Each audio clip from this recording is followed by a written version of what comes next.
welcome. So there's a bit of a hiccup with Kick, but yeah, we're back. We're back. We're back. Apparently, I can still stream despite all the hiccups with my PC right now. But yay! Welcome everyone. Rai, hi, hi, Rai. Okay, let me stream on my phone. Alright. Alright, there we go. Hi. So my plugins, my OBS, well, scenes more like the windows, the capture window function for OBS is not working properly, so I'm doing main display. But hi, welcome. So yeah, so update with everything. Probably if you missed what I posted on social medias, is that one of my sticks was dying, or at least one of them. So I had to just get a whole new set, and when I did that, I just realized, no, fuck it, I'm going to 64 gigabytes RAM because why not? And when I did that, it worked. It kind of. Someone's being loud with their fucking car. Anyway, it kind of worked at this, but Windows had trouble booting up. And when I finally got in, tried to figure out what was going on, but might be it mostly be a software issue. And I count drivers as a software issue as well, since this wasn't in charge of the hardware. If it's not working, then then it would have been. It might be some sort of software issue that's conflicting with my drivers. I'm not sure, so I'm having a friend come over tomorrow and help me just reinstall Windows. However, what I did in preparation is I backed up all my OBS settings. So I went into my programs folder in my C drive and just backed up the entire OBS folder that has all the OBS configuration settings and all that. So I backed it up, and yeah, you're here for an hour, but yep. So yeah, I pretty much backed up everything. Plus, I backed up all my Twitch assets folder. I backed that up as well. So I have both those backed up onto my thumb drive. So yep, I'm happy and I'm okay with oh yeah, I also backed up all my models and everything. So yeah, so pretty much, yeah,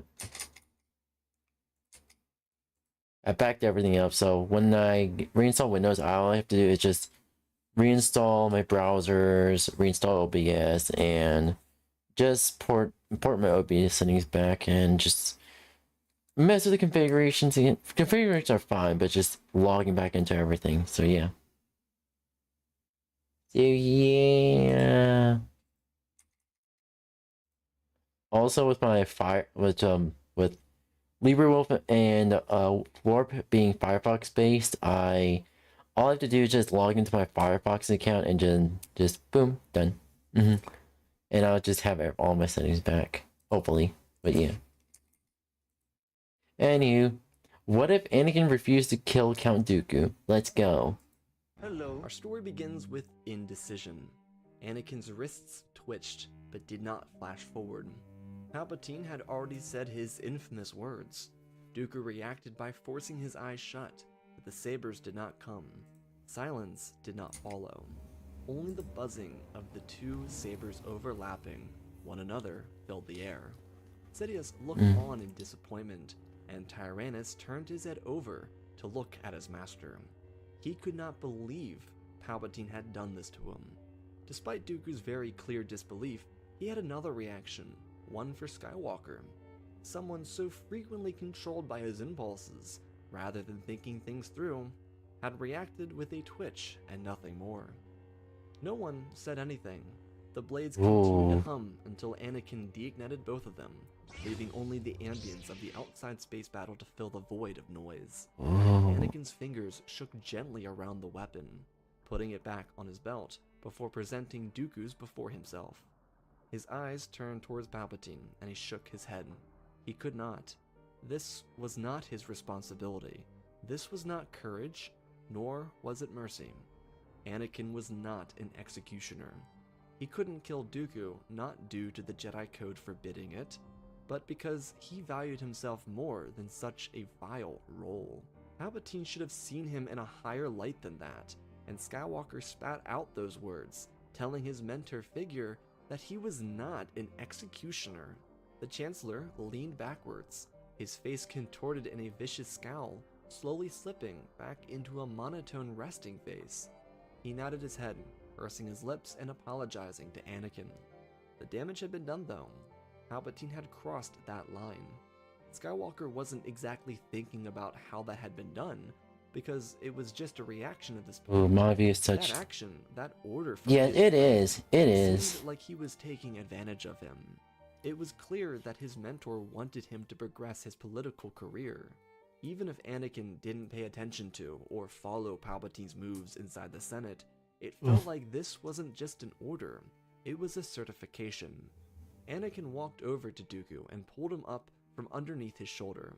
He continued thinking that Palpatine would use this as a moment to tell the Republic that he personally called for Dooku's death. Maybe Anakin was overthinking this. Maybe this was an over-exaggeration, but his friend had never tried to push him to such lengths. It felt wrong. Dooku turned to him and they looked at one another for a short moment. Dooku told Anakin 7 words. Use Chancellor Frequency, Order 65 and 66. Skywalker pulled back for a moment, before using the Force to unlock Palpatine's restraints. Tyrannus' saber sat in his opponent's hand until it found itself home on Anakin's belt. Sidious eyed his student with disgust, but the look was shared in response. Palpatine did not hear the whisper of what Dooku said, but he worried about the implications of it. The two Sith waited for Anakin to lug Obi-Wan up over his shoulder. Anakin wasn't especially worried for Palpatine because the loser of their contest was unarmed, literally. Once everyone was situated, they started walking out of the chamber. The ship started to tilt, unarmed, leaving all 4 individuals to flop to the other side of the elevator room. They never could walk through the elevator shaft, Dooku not being able to pull himself up without hands. Palpatine was apparently too weak to help him, and Anakin was carrying Obi-Wan. So they were tossed to the other side of the elevator room when the invisible hand descended towards the atmosphere. Due to the chaos surrounding the quick change, the starship started to buckle. The ship's shields were depleted and the hull was splitting apart. Once the flagship leveled out, Obi-Wan woke up. Welcome everyone. Welcome. A bump by falling from across How's everyone been? into the wall. Dooku was annoyed because we're currently watching some Star Wars fan stories. There's gonna be meant to be a chill stream just to relax and just to talk to everyone. How are you doing today? There you go. Have fun. Thank you, Shady Fox. Thank you. Hopefully your day is going well. Yeah, thank you. Welcome everyone. My name is Brandon Blitz. I'm a variety streamer. I stream lots of video games to chat suggests me, as well as I draw art, I do coding, and and behind the scenes I'm in the middle of practicing 3D modeling to hopefully one day show on stream. I have a date, so have fun. Enjoy your date. I'll babysit your chatters here for you. And we can do chat. Go hog wild. But yeah, hopefully you enjoy your time here. And what you can expect from me is basically I make a lot of jokes to the point that you will question my mental sanity. And that's okay. Alright, here we go. Obi-Wan's backside landed on his face. Palpatine was pissed because he face planted into Dooku's boots, and Anakin landed I literally calms the people. Oh, you $3 million commissions. If I happen to catch your stream, because I'm usually either working at my job or doing my own stream here. If I happen to catch your stream before or after my stream, then yeah, I'll stream VR chat mom.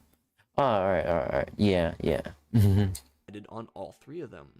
Once they got themselves back to their feet, I'm focusing on saving up money to one day move out of the country and get some VR gear. But yeah. the invisible hand came under fire from an assortment of different destroyers. Due to the Republic assuming that General Grievous's flagship had been raided by the Jedi heroes that effectively saved the Chancellor, they attacked to win the battle now. Without breaking formation, a Venator bared down on the rear engines of the ship. The Nemodians inside the vessel tried to gather themselves for a counterattack, but they couldn't defend themselves at their rear. In the back, Anakin took command, directing Dooku forward as Obi-Wan helped the Chancellor. Tyrannus knew that they would die if they didn't get out of this vessel, so he gave them directions for a stairwell towards a separate hangar. I've had to turn dark mode on, it's too bright. Yeah. It is too bright. I always use dark mode for pretty much everything. So my phone has dark mode, OBS is dark mode, my browser is dark mode, pretty much everything is dark mode. It's just, the light mode is just too bright. It is too bright. Yeah. Hopefully we'll meet again. And welcome, chatters. Or shall I say, well, I call my chatters Blitzy, so if you're okay with that. Hello, my Blitzies. Sidious continued to scowl at him until they made their way downstairs. The two Jedi, upon their arrival, wiped out the few battle droids protecting the shuttle. Anakin pushed Dooku into the bay as Palpatine sat down across from him. Obi-Wan, the last one in, monitored the duo as Skywalker pulled the throttle backwards and pulled out of the hangar bay. Just as they left, General Grievous's escape pods jettisoned from the flagship towards a nearby Lucrehulk. Anakin didn't think anything of the escape pods as he watched the invisible hand split into half, with part of it falling towards the surface of Coruscant. Without anything else blocking their path, Anakin had no problem getting into the capital city and landing at the executive building, where Dooku would be apprehended, and Anakin given a chance to speak to Obi-Wan about what Tyrannus said to him. While the information about Order 66 and 65 made it to a member of the High Council, it didn't make it to the Council itself. Obi-Wan had to wait for Master Windu to return from the Executive Plaza, and for Anakin's day with the Senators to come to a conclusion. In the meantime, the Senate had to make a vote to give more executive control over the Republic to the Supreme Chancellor. Dooku had a much shorter trip. He'd be taken over to the Republic military prison complex. Too many people wanted Dooku dead, and the most elite members of the Coruscant Guard, including 4 temple guards, were placed outside the cell to make sure the leader of the Confederacy never escaped or died before his prison sentence. Chancellor Palpatine wanted him dead, fearing what he might say to the Jedi. However, he did get his chance to speak with Anakin. In an effort to keep his motivations quiet, Palpatine simply told Anakin to be wary of Dooku's words. He had quite the reputation for manipulation. After all, he managed to go from Jedi to government leader. Skywalker told the Chancellor and his mentor that he didn't trust a thing that Dooku said. Not that there was anything important to note either. Palpatine nodded, walking beside his friend in Padme's He did ask to know what the Sith said to him. Anakin paused, squinting at Palpatine and telling him that he was thanked. Dooku wanted to extend his graciousness for having spared his life, despite everything he had done to him. Palpatine similarly paused and then nodded his head too. It didn't sound like Dooku, but looking death in the eye can change a man. Certainly didn't change Palpatine's master's fate, haha. Their conversation continued with an appointment of the High Council. Talk about airplane jokes, alright? And Anakin's overwhelming joy. A result that would need to be finalized the following day. Before Anakin could meet what he expected to be his peers, he spent the night with Padme. Their night was full of quick quips like "love has blinded you," but had also had an off-topic conversation. Anakin had some questions regarding his feelings on what his trust for Palpatine should be.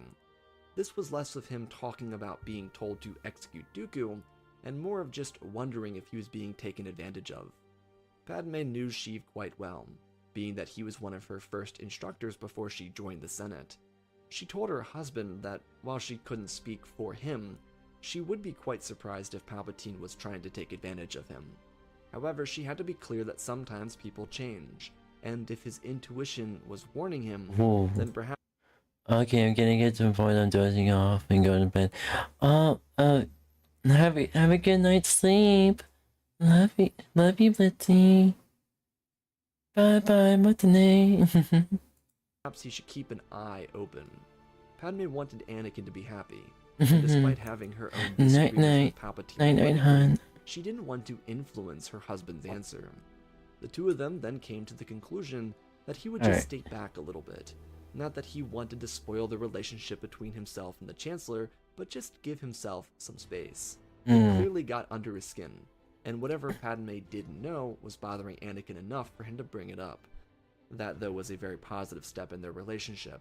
Communication was helping, and Anakin went to bed that Anakin, stop panicking. I have a planikin. night, no longer worrying about his friendship. He and Palpatine could spend a few days apart, no biggie. Anakin really just needed some time How big is the to biggie? think about the whole executioner thing that put him off inside the invisible hand. Even though happy thoughts filled his head before he went to bed, terrors filled his mind. Hey yo, happy thoughts? How many happy thoughts are there? In the following day, the nightmares came and he couldn't do anything to stop them. Skywalker didn't get the answers he wanted from the Grand Master, and was left to return to the council chambers. First, he'd be made a member of the council, yet there would also be another change. Skywalker believed he'd become a Jedi Master upon his ascension to the council, and the truth is, Dooku had given over some other details regarding Anakin's stoicism. The situation was very muddled. The Jedi Council knew that Dooku had given over some key details about a potential execution, and the truth is, the Jedi had to choose between Dooku's story and whatever Palpatine came up with. Yoda considered asking Anakin about the situation of being an executioner, but he feared that the conversation could bring up unnecessary tension. Thus, the council decided to give Anakin the rank of Master. It also would come with his secretive mission to spy on the Chancellor. It also should be said that Dooku went out of his way to not mention anything about the Sith and Palpatine's relation. This wasn't just his way of getting back, but a way of separating Anakin from the Chancellor. The session went with Anakin's promotion, the discussion about the Outer Rim sieges, Yoda's assignment to Kashyyyk, and then Anakin's first vote as a counselor and a master. The Jedi had to make a decision regarding the orders given to them by Count Dooku. According to Skywalker's report, the Jedi were to use their Chancellor's frequency to give out Orders 65 and 66. The vote went for a yes or a no. Anakin didn't want to side against Palpatine or even the Senate, but before he decided to vote no, he switched to a yes. His conclusion, especially with the relief and comfortability of the rank of Master, was that if Palpatine was innocent, then why not try it? Plus, it really could be just a nothing burger anyways. It could just be a way for Dooku to sway his influence after his capture. Anyways, Anakin was much more interested and concerned with how the Council would be able to manipulate the Chancellor's communication frequency, and how Dooku already knew that, but that could come later. The vote went almost perfectly in favor of using Orders 65 and 66. If they execute Order 66, it would be considered an accidental self-game over. To experiment with what the executive orders were. It was simple curiosity and potential desperation for the group of elders. Despite the session being dismissed so Obi-Wan could inform Anakin about his secret mission, the counselors who remained behind moved straight for the communication room inside the temple. Anakin and his master, on the other hand, booked it straight for the Jedi archives. Skywalker was antsy to get his hands on information that might help him bring an end to his nightmares and help Padme survive her potentially deadly pregnancy. He was rushing through corridors, forcing Obi-Wan to speed behind him, as he tried to keep pace and quietly explain his mission. But the problem is, The archives were at the heart of the temple. There were dozens of younglings, students, teachers, and monks that surrounded them the deeper they went. At the same time, as Kenobi struggled to reveal the assignment given by the council, the other members of that same council contacted Republic High Command. They used a frequency that looked as if it came from the Chancellor's office, something that their techie Jedi had to come up with once they started to distrust Palpatine. This would mock his personal frequency to make it appear as if it came directly from him, rather than someone else like themselves. A hooded Jedi, using a modified voice, spoke through the hologram and executed Order 65 and 66. Silence echoed through the communication, before a clone commander on the other side said, "It will be done, my lord." The transmission cut, and the Jedi quickly looked to one another, questioning what they had just done. That reaction from the clone was very confusing. The clone had been quite responsive when the communication opened up, but those words transformed him into a silent voice, someone burdened by what he had been ordered to do. At least it seemed as such. This put the council on edge because it was true. The executive branch had mysterious orders that they did not know about. Had Anakin been with the counselors when they did this, he may have recognized the tonal difference in the voice that was shared between the commander and Din Tup, but he was busy getting into the restricted section with Jocasta Nu. Oh no! Again, as a result, Obi-Wan had to hold off from the mission statement. She was busy telling Kenobi's student about the restricted section and how it worked, how long holocrons could be borrowed for, and how to access information if she or any of her aides weren't around. All of this was quite fascinating to Anakin, and Kenobi took a moment to appreciate Skywalker's first time inside this section of the archives. Well, outside the temple, multiple battles were changing. Jedi were turned on by their clone allies and executed. Thanks to supporting the Bad Batch on Kaller, Tech, Wrecker, and Hunter were able to protect Caleb Dume. His master, on the other hand, not so lucky. Ki-Adi-Mundi on Megiddo was awoken from his sleep by Commander Baccarat, who murdered him. Plo Koon fought against his own men, using electric judgment to protect himself, but eventually falling. The battles were going terribly wrong for the Jedi, but not the clones. Dooku inside the Republic prison complex smiled with anticipation as he felt the swift change in the Force. His former master, across the city, rose from his chair. He could feel the pressure of light falling into darkness. Sidious could not believe it. Dooku had given the Jedi the access codes to destroy themselves. It was brilliant, until of course Commander Fox and his armed shock troopers walked through his door. He was in violation of Executive Order 65, and therefore a traitor of the Republic. Sidious smiled to himself. Tyrannus was a fool for doing this. Fox and his men died almost instantly, as Senate commandos quickly formed around the Supreme Chancellor. Blaster fire filled the corridors of the executive structure. Some representatives were killed in the firefight, leaving the building to go into emergency shutdown. A distress signal from a commando unit contacted the Jedi Temple, but it was already too late. With 4 major clone divisions currently on Coruscant, the fate of the capital remained unknown. Half of the 501st and the full power of the Coruscant Guard, 41st Siege Battalion, and 212th were all on the capital planet. Commander Fox's boys were surrounding the executive building, killing anyone who came into their sight with armed resistance. The Senate commandos were not prepared enough for these clones, despite the Guard never seeing actual Clone War conflict. Fox's death was a harsh blow to morale, temporarily, but other members of the shock trooper unit took up the mantle of leadership and called for an all-out strike on the building. This came with LAATs peppering Palpatine's office with missiles, and the Chancellor rushing deeper into the domed building. On the other side of the city, Anakin, who was in the middle of his deep dive with Jocasta and Obi-Wan, felt the temple reverberate. Temple guards rushed out of the archives with Grand Inquisitor trying to get in front of them, assuming that this was the moment he was told to be ready for. Quickly, though, he'd be disarmed by Skywalker and Kenobi, who rushed from the restricted section. In the Great Hall, men of 3 different battalions opened fire on unsuspecting younglings. Due to this attack coming in the middle of the day, the temple was vibrant with life, until that very life was taken from their bodies. Anakin and Obi-Wan tried to figure out what was happening, as the assortment of counselors inside the temple readied themselves for battle. Masters Windu, Yoda, Fisto, Tin, Kolar, Kaj, and T rushed in from different sides to stop the assault. Skywalker and Kenobi were right behind them, swinging their sabers into a defensive perimeter. Without someone to kill the Battle Master in the initial assault, Syndrala got his students out of harm's way, and began activating interior defenses for the ancient structure. Traps had been laid inside the temple, following the sacking of Coruscant thousands of years before, and they were all switched on. Explosives lined the floors where the clones stood, killing nearly thousands of them in one explosive blast.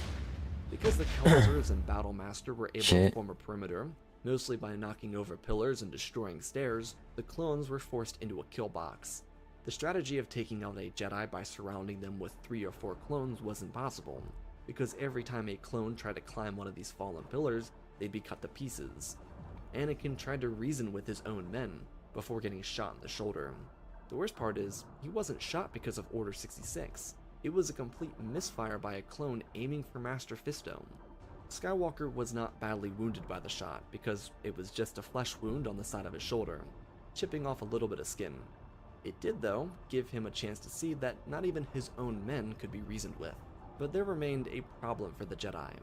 The Siege Battalion was present, so even with thousands of dead clones lining up the Great Hall, there were other assaults coming from various sides of the temple. Through the hangar bay, a squad of elite troopers in each division piled through, led by Commander Cody. The volunteers and paid workers that maintained the temple were executed on site, with the few Jedi blocking off the exit. Yoda divided up the members of the council, so they could collectively focus on different sections. It'd be impossible for them to survive this assault with all of them here inside the Great Hall. LAATs, just like with the executive structures, were surrounding the temple and firing on it from afar. They ripped through the exterior lining, but never did enough damage to break through. With the council dividing up, the defense line of the Jedi Temple became even thinner. Across the galaxy, on 𝙂𝙚, General Grievous received multiple reports. He'd been told to send the Separatist Council to Mustafar, but decided against that.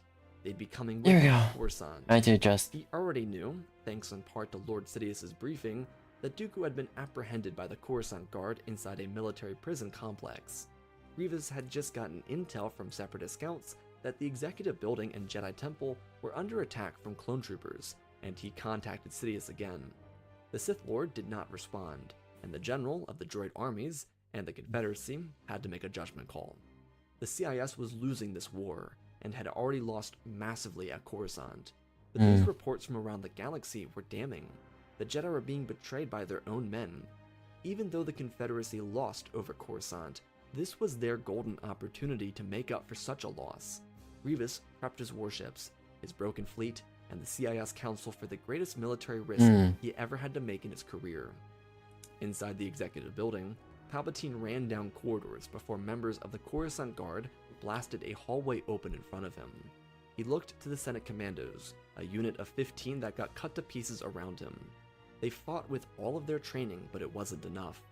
Sidious, without anyone watching him, fired electricity from his hands, eviscerating all of the clones that surrounded him, though one of them survived, calling into his brothers and informing them that the Chancellor was armed with Jedi powers.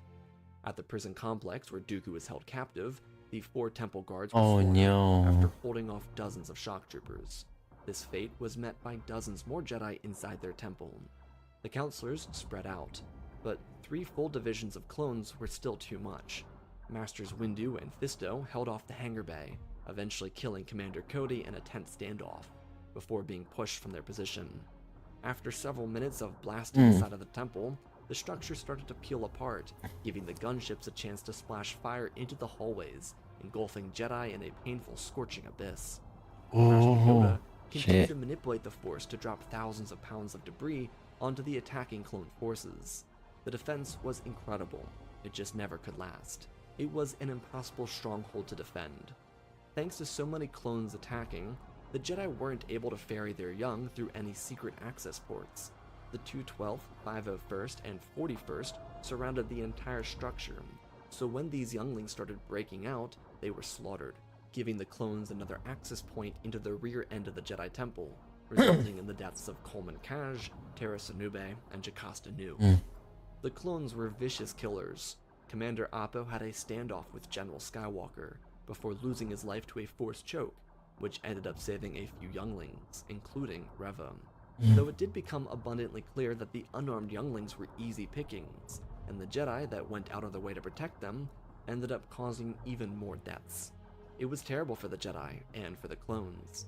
With the full Temple Guard unit activated, a victory for either side would result in immense loss of life.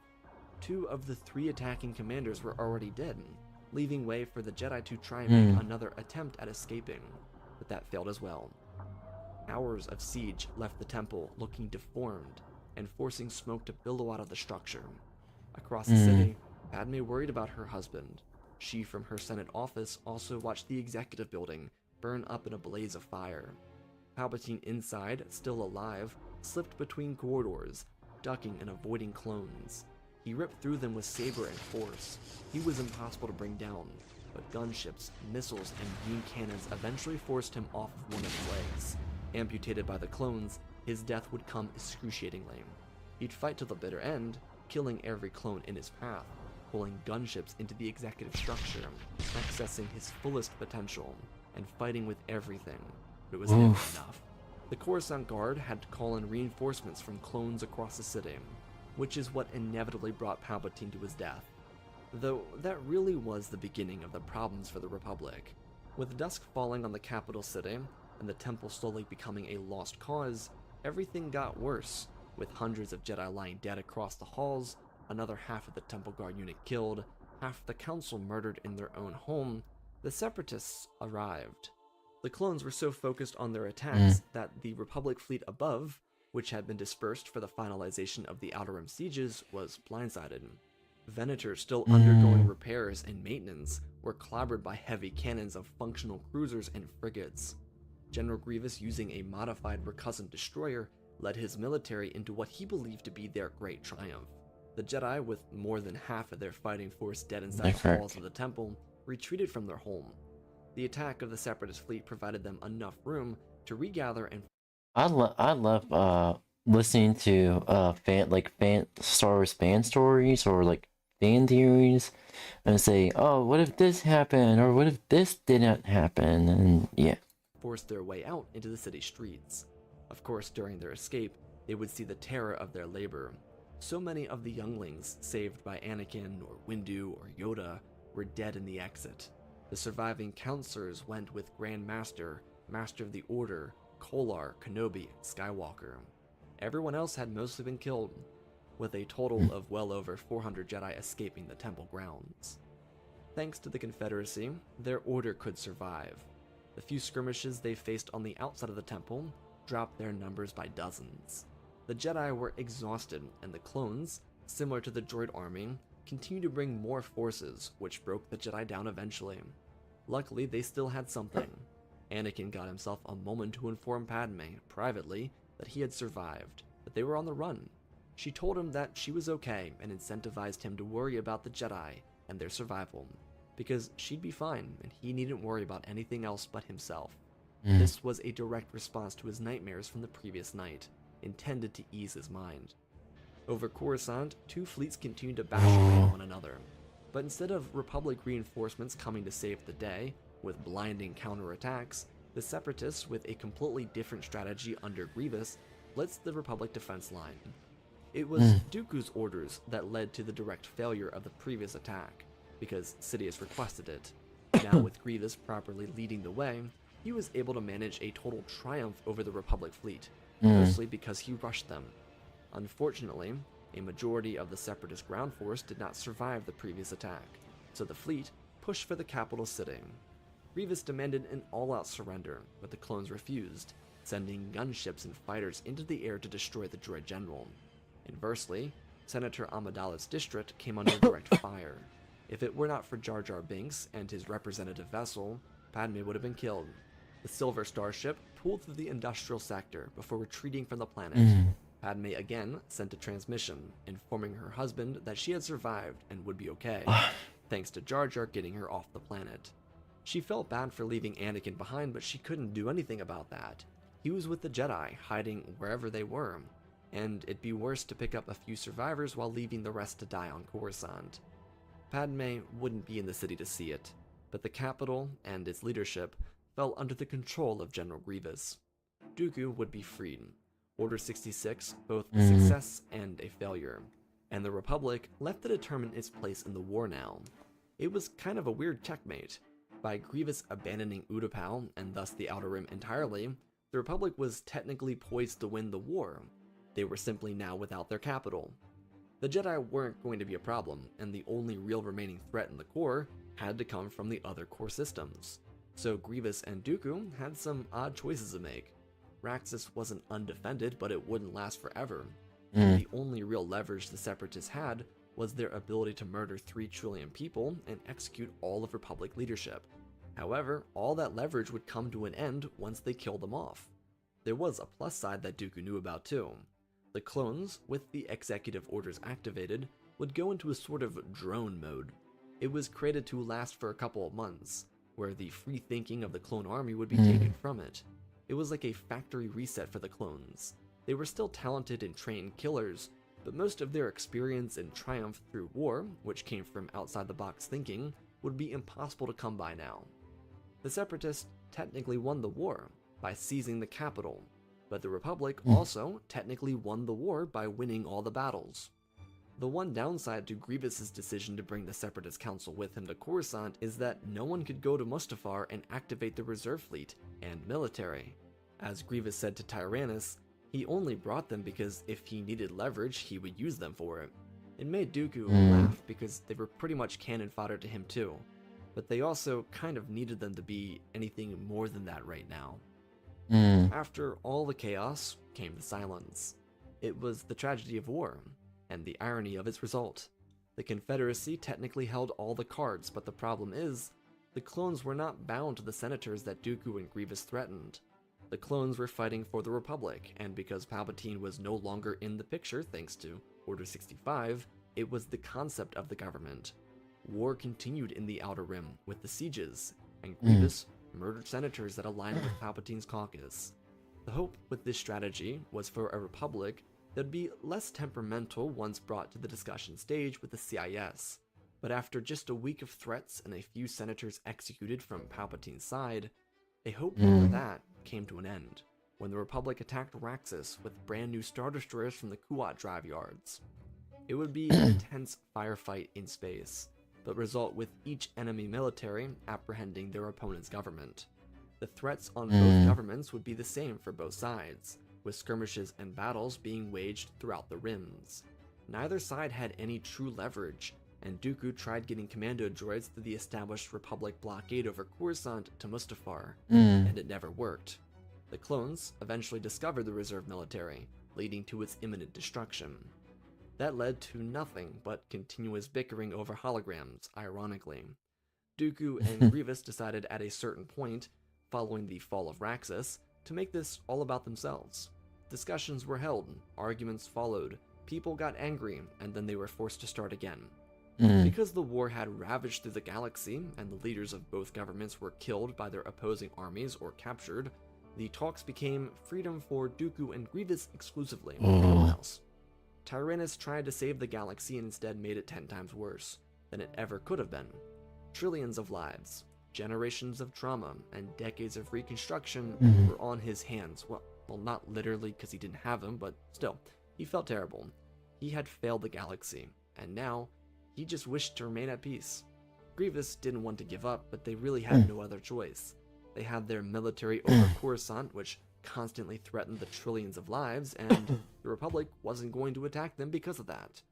The Republic had enough resources to blockade them and continue fighting the war in the Outer Rim, but that didn't really change anything. After the first Battle of Coruscant, it was really just a matter of time until the Separatists crumbled, and that was now 4 months after Orders 65 and 66. Dooku and Grievous, as a result of their holdout, were given pardons, but forced to live on a small moon with a resort. It wasn't exactly punishment, but it forced them from the public eye, allowing the reforming governments of Republic, Confederacy, and Neutral Coalition to say that the warmongers were gone. The Jedi were removed from the clone hit list, and the people wondered where they may have actually gone. It would become part of an urban legend surrounding the Clone War, that being the fate of the Jedi Order, a sect of magical sages that manipulated the very air, all disappearing overnight. That last night that Skywalker talked to Padme was the last time people ever saw the Jedi, mostly due to the attack of the Separatists and the blockade over Coruscant. Anakin would help his peers off of the capital world and to their new homeworld inside the Lothal system. He'd stay around to watch over the young and guide Ahsoka to them, before disappearing and reuniting with Padme, who had already long since given birth to Luke and Leia. Their relationship would pick up from there. Master Skywalker was no more. The torture of what Order 66 brought him mentally kept him away from the Jedi. He felt like a failure, and the sheer amount of trauma from the PTSD of Order 66 left him unable to be around the Jedi ever again. He would still maintain relationships with Obi-Wan, Ahsoka, and Yoda, but never go to visit them. He instead would focus on his family. Padme would do the same, removing herself from the newly forming government.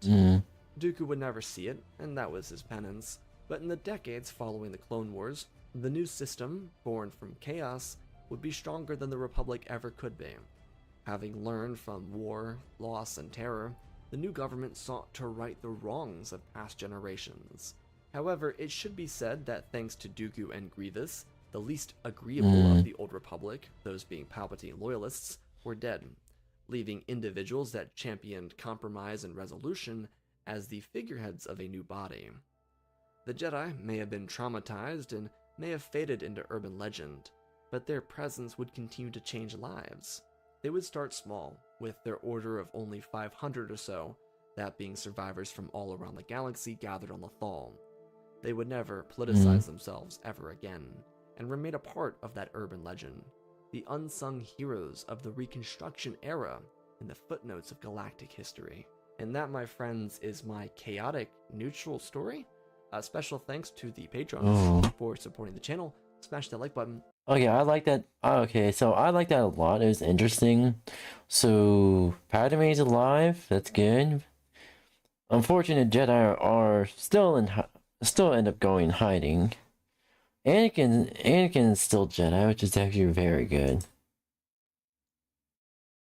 Although I wish there was a little more to the story, but what can you do? What can you really do?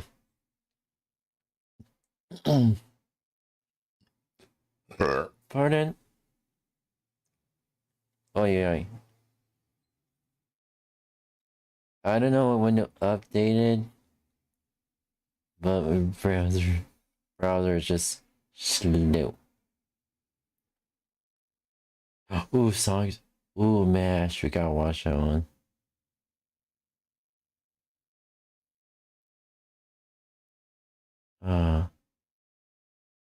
Oh my god, Planes Awaken? When is that? That is the 22nd. That is literally tomorrow at 3 p.m. at my time. Then you just okay, so Dildos Miss Info. Alright. Let's fucking go.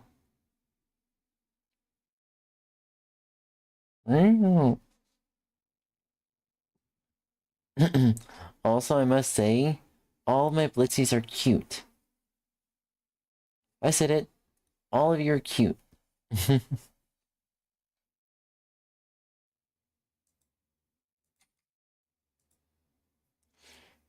If things will load. Don't worry, it'll take like what? 5 to 7 business days for the page to load.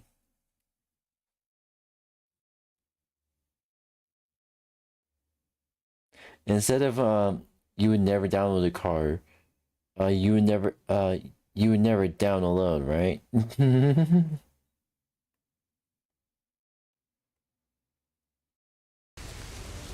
Huh? Where am I? Are you me? Something really Okay, let's do 480. wrong is happening here. What? You think we're like dead? We've got to get out of here. There must be a way.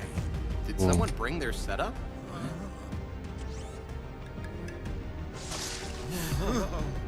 Just make it stop! Make it stop. Yeah, we've seen enough gruesome death for the day. No! Wait!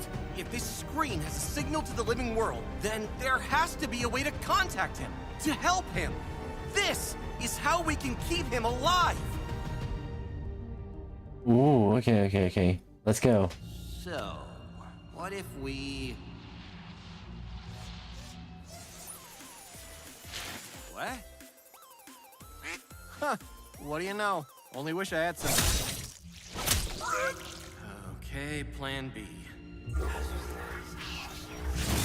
Oh my god, no. This is weird. Sonic, look out for...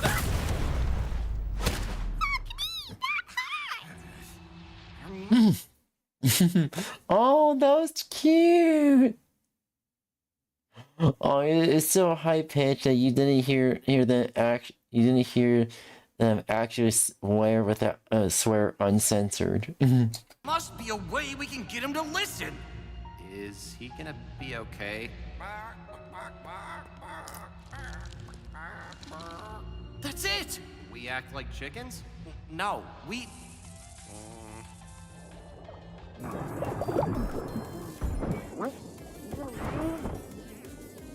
Here, there's a spot bed. You need to go down.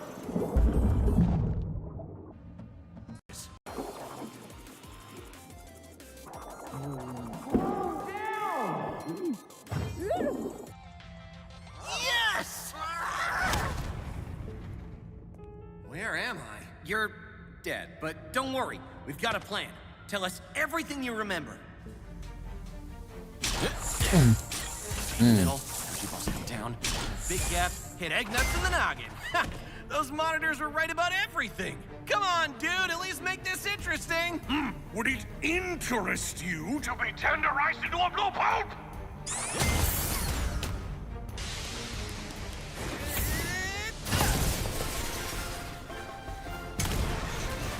Nice. Ah, he did it! He actually beat him! Yeah! Hey, watch the claw. We all did it. Hopefully now we can finally relax.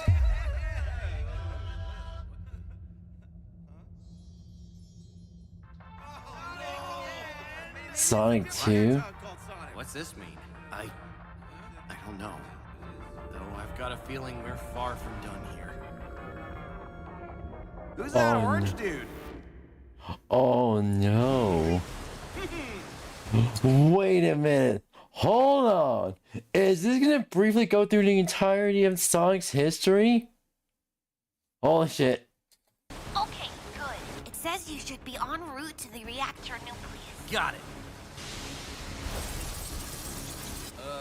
Hey, so, out of curiosity, does your thingy say anything about careening towards a diverging path? Buddy? Hello? Which way is the core? Left or right? What did that TV say? They're so cryptic. Just gonna go with my gut on this one. Ooh.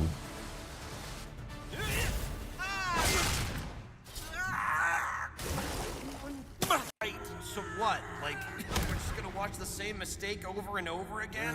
Is this the reactor nucleus? No, dude, it's not the... Left! Go left! Nothing's changing! What'd that TV say? Left! Huh? What was that? Hello? Huh? On this one. No, something changed. What changed? What did you hear? Where am I? What? Hear what? Us! We were all shouting and you reacted! You heard us! I heard left. I mean, I thought I did. In my head. It was you? Your head? I mean, we are all the same person. Maybe when we shout all at once, that's it. Everyone! We have to speak in unison! We'll shout left on my mark. Ready? Left or right? What'd that TV say? Now! Left! Go left! Left! Left!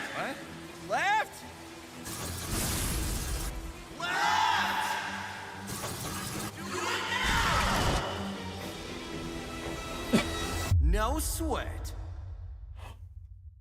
No way. No fucking way. Hold on. Wait. I have no idea what to expect from this. But this story just got a whole lot more interesting. So, based on off of what you saw, I think this is gonna be that is currently Adventure Sonic. And I'm guessing that they're gonna be doing the entire, like, at least the mainline games. They're gonna be doing all the mainline games for Sonic, and then holy shit, this is gonna be interesting.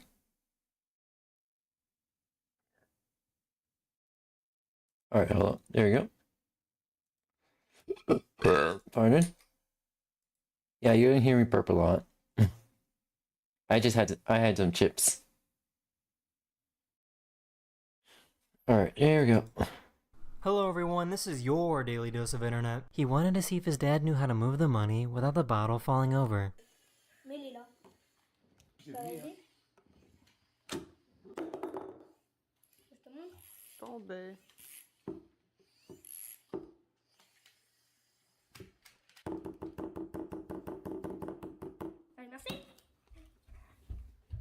Oh my god.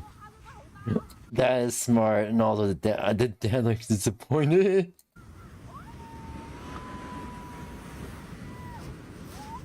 This guy might Lol. actually be a real-life anime character.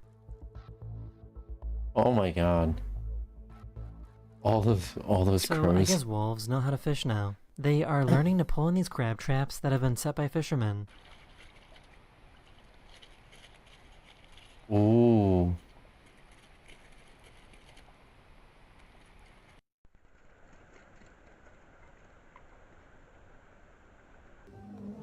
Oh, that's so cute. What the fuck? I gotta stop with that. She's been trying to catch his mouse for the past few days. Past few days. That mouse is smart. He is smart.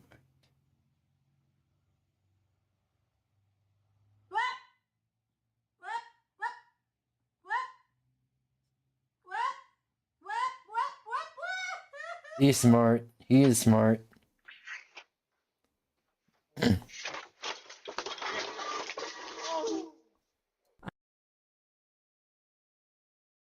Is she okay? And holy shit, the amount of house code violations is there. But also, how the fuck do you... Oh, what? How is that structured? How is that been so... Oh, the structure, the overall structure must have been weakened in the span of like years. I guess building a store over the water like this wasn't a great idea. You think?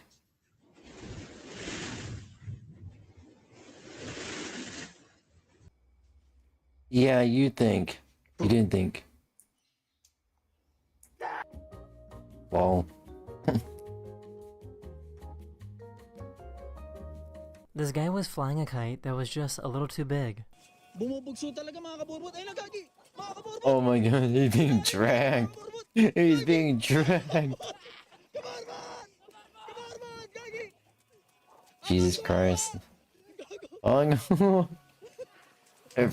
He's being dragged too.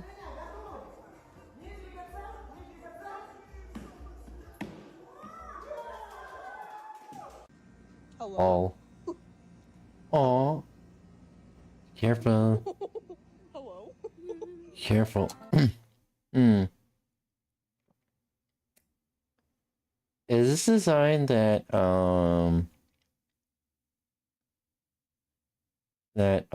Caucasians are going extinct? What the fuck? Lol. That's funny. Look what I just found. A school of fish. Lol. A school of goldfish. That's cool. That's funny. Excuse me. We're looking for Lodge 91. Which way do we go? Alright, thanks. Lol.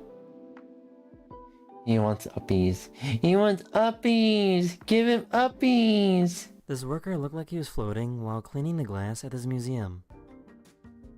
That worker is Jesus. I see the glass briefly, but yeah, I see the blood glass there, but that worker is Jesus. That's another incident of the structure was weakened over the years. It's a good thing I was taught to do mandatory maintenance pretty much like every few months or at least once a year. Cause this shit will this shit, if you don't take care of your house, this shit will happen. So yeah. Are you okay? I had no idea that lizards could squeak like this.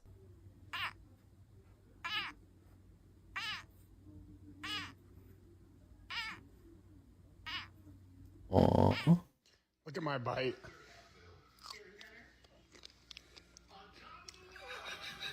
He has dog jaw. Lol. Look, can you touch it? It looks red.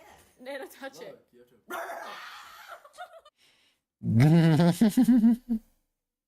Okay, that was funny. That's a funny joke. Dog drum. Oh, I just came with a joke. So joke is you chat, do you like hot dogs? Cause you'll be hot dogging these nuts.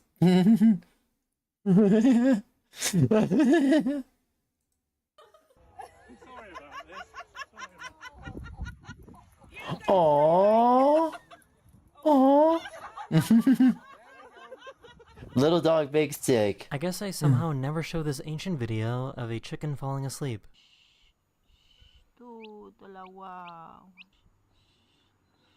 Aww. Aww.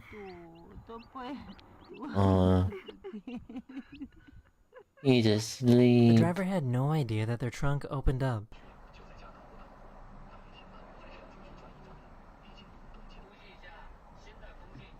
No. This construction worker was trapped on the roof of a burning building when he got saved. Did he actually hit the button to open the trunk? Maybe that. But if it opened by itself without touching without any buttons, then the manufacturer needs some explaining to do. Saved. What was it? He was trapped on the roof of a burning building when he got saved. Burning building.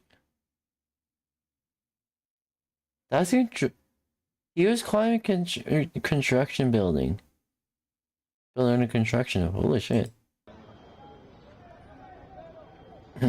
Oh, those are apartments.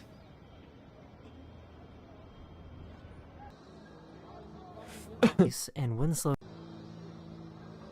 This truck driver was trying to escape from the police and wouldn't slow down for anything. What the fuck?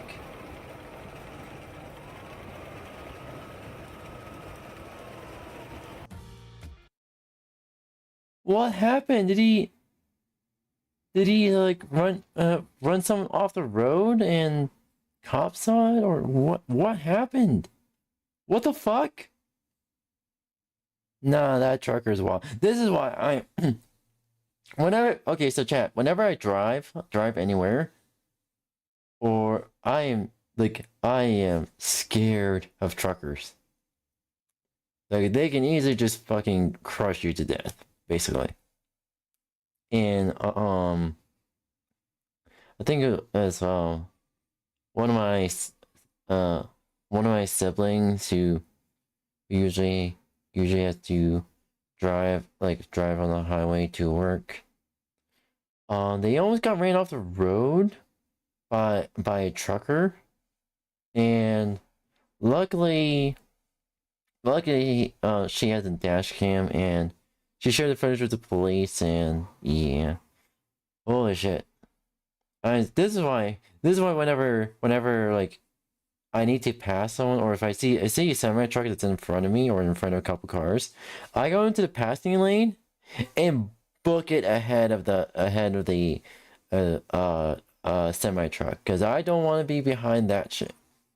And when it comes to like construction vehicles, I try to avoid being in the same lane as it because I got my windshield cracked. It's not badly cracked, it's like the type of crack was just one seamless line going across the windshield. But yeah, dude, yeah, my windshield is cracked and don't have the money to fix it right now.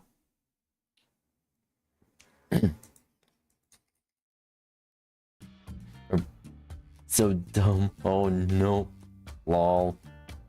Skill issue. Aw. I used to play ball with my childhood dog like this. Well, she was my dog so like you know she used her paw she used her paws to throw the ball back to me. It's really cute. I miss her. Oh. Oh. The dog was so scared. Oh no! It's like, do you have another ball? Is there another ball? Okay, man, you're just being so slow. Dude, I've been trying this entire time. Just not my fault, okay? Oh.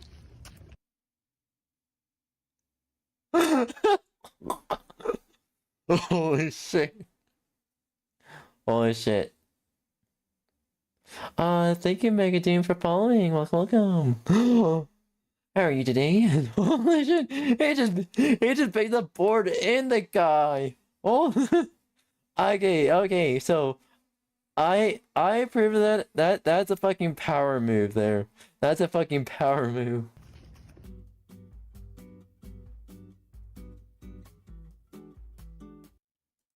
Oh no. Oh no.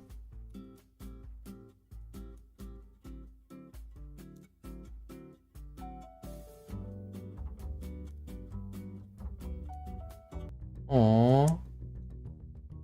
You didn't see the kid. Oh, deja vu.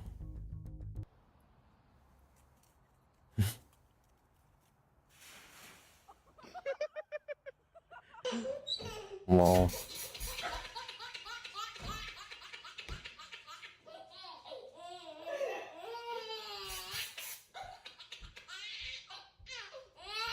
He didn't realize that he was right next to a bomb. Babies laugh at the weirdest things. It's so adorable. Cat until it was too late. What was it? He didn't realize that he was right next to a bobcat until it was too late.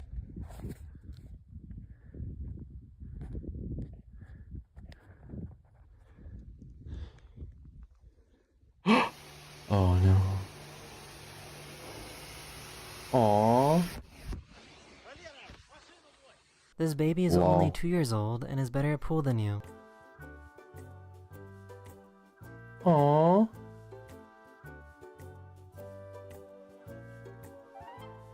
Aww. This is I think it was when I was younger, when I was I don't know, 12, 13, I don't fucking know. I taught my little sister how to play video games. Nowadays she pretty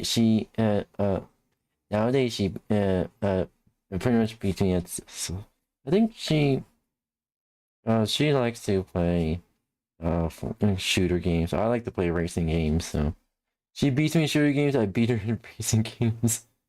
vtuber decided to make an electric piano.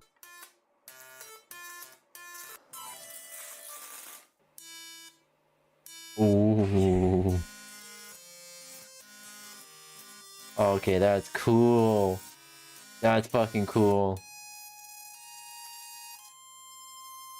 That's so fucking why is cool. this so satisfying to watch?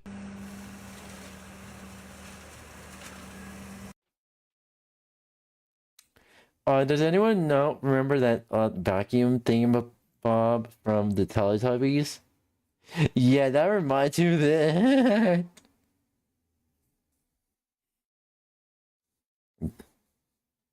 Chat, would this be the most powerful blowjob you'll ever get?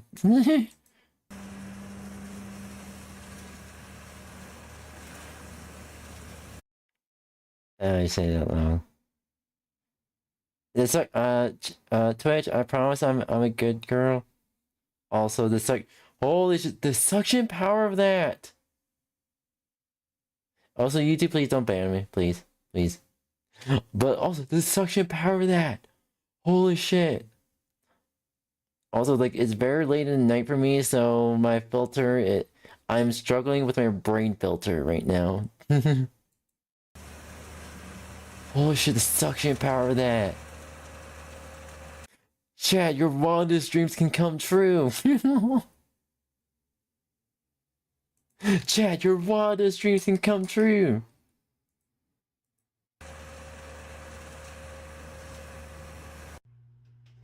Oh no. Oh no, he's gonna fall. Oh god, Oliver, be strong.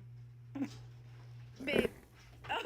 Oh no. I'm just here to check in for my appointment. Oh. This artist can make 2 different drawings at the same time. Oh, that's a power move. I wish I could learn to do that. This guy right here is using 100% of his brain power. He's 100% of his brain.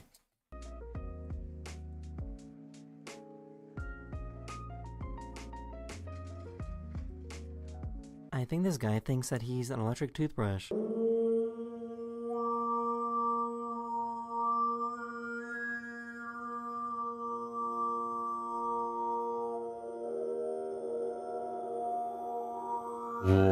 the fuck?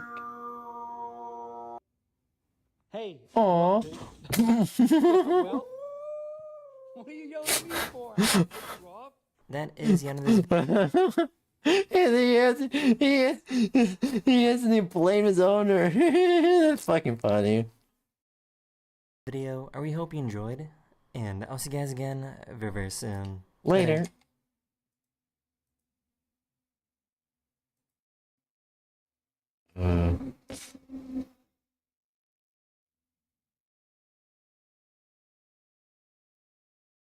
Ooh, okay.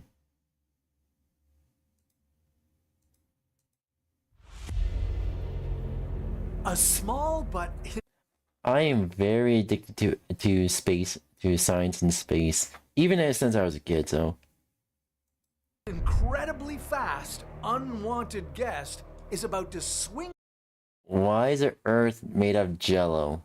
past Earth at the speed of light. Yeah, this is the tiniest black hole in the universe. But despite its small size, could it still rip our planet apart? It's a massive, stupendously large black hole. For you, Ooh. on Earth, things are about to get bad.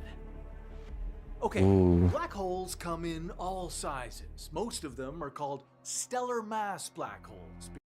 Yes, black holes do come in all sizes. Wink. Because, well, they're born when a massive star, at least 8 times heavier than our sun, collapses and becomes a tiny but very dense black hole. Ooh. This is 𝙂𝙗𝙂𝙗, and it's the closest black hole to us. Wait a minute. Hold on. For Sonic Unleashed, is that where Dark Gaia was inspired by? This black hole here? Just 1,560 light years away. This black hole is almost 10 times as massive as our sun, but it's small. Its event horizon Ooh. is only 59 kilometers wide. That's 37 miles. And we'll send it our way in a minute, but for now, let's talk about black holes that nobody has ever observed before. Yeah, some black holes are incredibly tiny, but to see those, we'd have to go back to the very first moments after the Big Bang, when our universe exploded from a singularity. 13.8 billion years ago. Ooh. This is a time when tiny black holes popped up before any galaxies or planets even had time to form. The scientists call these primordial black holes. We've never observed them to confirm their existence, either because these black holes are too tiny for us to detect or because most of them have evaporated by now. But we theorize that these tiny, dense pockets of gravity existed a long, long time ago. What's interesting about these primordial black holes is that they could be as tiny as 1 femtometer in size. But even then, they'd weigh as Femtometer? Okay, I don't know how to measure that. But it also sounds gay. much as a mountain. Now, for our story, we'll start with a black hole a bit larger, with the exact same mass as Earth. Of course, Earth didn't exist at the same time as one of these black holes might have, but we here at What If, well, we like to imagine hypothetical scenarios, as you may have noticed. Yeah. And in this hypothetical, a black hole just as massive as Earth is about to hit us. Only you wouldn't see it coming because it would be tiny. So we'll make it larger for the sake of visuals, but in reality, a black hole of this mass would have an event horizon of just under 2 centimeters, 3/4 of an inch wide. Smaller than a coin, but with the gravity of our entire planet. It would fly by Earth like a bullet, and it would only take 0.04 seconds to do so. Depending on how close to Earth it passed, this tiny visitor could cause devastating effects. Ooh. With this much gravity, it would pull on different parts of the Earth with different strengths. The side of the Earth facing it would be stretched more strongly than the far side. These tidal forces would put a lot of strain on Earth's crust. Even if it didn't go through Earth, but just near it, this tiny black hole could set off tsunamis, earthquakes, and volcanoes all over the planet. And worse than that, this black hole would yank Earth out of its usual orbit. Yeah, our planet could go on a wild ride a little closer to the sun. And if it did, Earth would face extreme climate change, and fast. Or we could go the other way and move closer to Mars. Now, if Earth left the habitable zone of our sun, things down here would get very cold. Yeah, very cold. Fast. Yeah. But what if this black hole didn't just pass by Earth, but passed through it? Well, it would be like piercing our planet with an extremely fast and massive needle. The black hole would create a narrow tunnel that would go all the way through our planet. Anything in its vicinity would be stretched and torn by tidal forces, or spaghettified. Massive earthquakes would ripple through the entire planet in seconds. Fault lines on the other side of the world would slip. Entire tectonic plates could shift. This wouldn't be a local earthquake. It'd be the crust cracking everywhere at once. Ooh. Being on Earth for this would be horrifying, and you wouldn't even know why things were going south, because if you remember, you wouldn't see this black hole coming. While the planet's crust is tearing itself apart, well, your digital world might be under a different kind of threat. Alright, with your privacy secured and your VPN running, let's move on to a more crushing black hole. A stellar mass black hole. Ooh, As let's go. massive as 10 suns. Okay, despite weighing 10 times more than our sun, it would only be Yeah, your mom weighs more than that, you know. about 59 kilometers wide. That's 37 miles. It's less than the distance you drive in under an hour on the highway. But that tiny shadow packs gravity strong enough to shred planets. From the moment this black hole entered the outer region of our solar system, Kuiper Belt, you'd only have about 5.5 hours until total chaos. In 4 hours and 50 minutes, astronomers would see its effects on Jupiter. Now, while the black hole wouldn't strip gas from the giant planet unless it passed extremely close, well, we might detect unusual gravitational anomalies around it. Jupiter would likely experience tidal disruption if the black hole came close, but luckily for this gas giant, no gas would spiral into its accretion disk. That's because the black hole would be moving too fast for that. Another 30 minutes later, Mars would be dangerously close to the black hole's gravitational grip. Now, Mars wouldn't disappear into the black hole unless it was directly in its path. More likely, it would be torn apart by tidal forces or flung out of its orbit. Suddenly, things would start to feel off.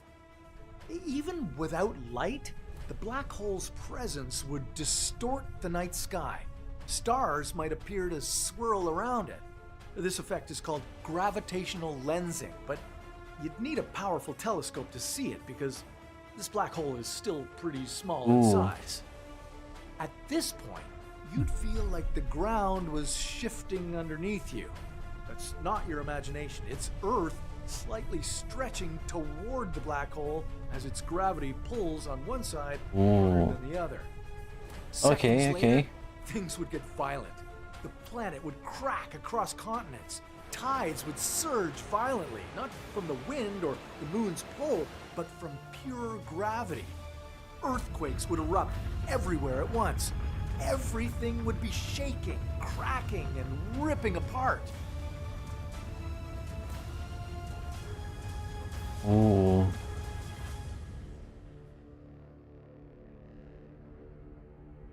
During this violent event, Earth might lose the moon if its orbit became too unstable. But our planet would survive. It'd be stretched and damaged, and it would take a long time to recover, but still, it wouldn't become one with the black hole. Not yet. Yeesh. But it could get worse. If this light speed traveling thing wasn't just a flyby, but actually on a collision course with our planet, you wouldn't stand a chance of surviving. Oh no. In an instant, the black hole would rip through our planet like a bullet. Only this is a bullet that weighs as much as 10 suns, and it would be moving at 300,000 kilometers per second, 186,000 miles. The moment it hit us, the crust, the mantle, the core, everything would be pulled inward. The black hole would shred Earth with tidal forces stronger than anything you've ever experienced. And then, just 0.04 seconds later, it would tear out the other side, leaving behind a tunnel of superheated, collapsing matter. Shockwaves would ripple around the globe, oceans would boil, and the atmosphere would ignite. Entire continents would crack and collapse. Earth wouldn't be swallowed whole. It would be ruptured, deformed, and leading debris out into space. And the black hole, it wouldn't even slow down. Okay, now how about another type of black hole? An intermediate mass one. These monstrosities are far more rare, or at least harder to detect. We've found hundreds of stellar black holes, but only a few solid candidates for intermediate mass black holes. These aren't as small as stellar mass black holes formed from dying stars, and not as enormous as the supermassive giants in the centers of galaxies. These types of black holes weigh between a few hundred and a few 100,000 times the mass of our sun. And scientists think they form when stellar mass black holes collide and merge into a more massive black hole. Now, a black hole 1,000 times more massive than our sun would be catastrophic. Like any other black hole in this scenario, really. Black holes are bad for you if they come too close, and this one would be devastating. Imagine a black hole 1,000 times more massive than our sun rampaging through the solar system. This monstrosity would have a more substantial size, too, packing all its mass into a beast about half the size of Earth. As it came close to Earth, just like all the other black holes on our list, it would start tearing the Earth apart with its enormous gravity. On top of the regular mix of volcanoes, earthquakes, and tsunamis, this monstrosity would tug Earth closer, swallowing chunks of it as it passed by.